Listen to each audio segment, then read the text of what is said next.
حنا حتى نشوف صور أطوال العمار يحطونها ويسبونهم.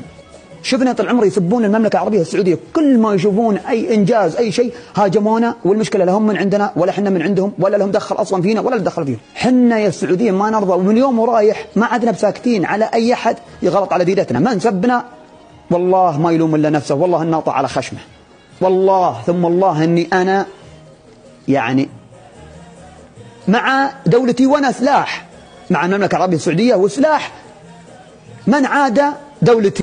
علشان كذا أنا أعلنت انسحابي وأعلنت مقاطعتي البرنامج التيك توك. أنا مع أهلي ومع أهل ديرتي ومع المملكة العربية السعودية.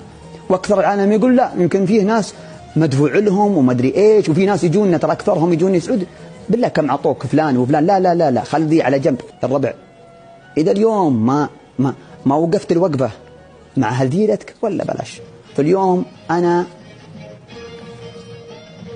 قاطع البرنامج مع أهلي وعيال ديرتي، ماني والله جاي ضدهم في أي شيء، والله أني معهم إلين تطير ذي الرقبة وأنا معهم، والله ثم الله ثم الله أني معهم إلين تطير ذي الرقبة وأنا معهم. ولو تكلمت من هنا لبكرة أن يزود حبهم عن زود، والله يطول بعمر حكامنا، والله يا ربي يعني نقول الحمد لله على الأمن والأمان. ترى احنا محسودين، فما اليوم يجيني واحد جعري يتكلم يعقب ويخسى من الناس يجونا من برا يهاجمونا والتوك توك ما يحضر. لا، حنا طول العمر مثل ما رفعنا البرنامج حنا كسعوديين نقدر نطرحه. واليوم حنا نقول البرنامج هذا وسجلوا المقطع هذا عندكم، واليوم هذا أنا أقوله لكم، أنا مع أهل ديرتي أقاطع البرنامج التيك توك إلما ينضبط ويرجع نفس أول. وأنا أقول لكم أنا مقاطع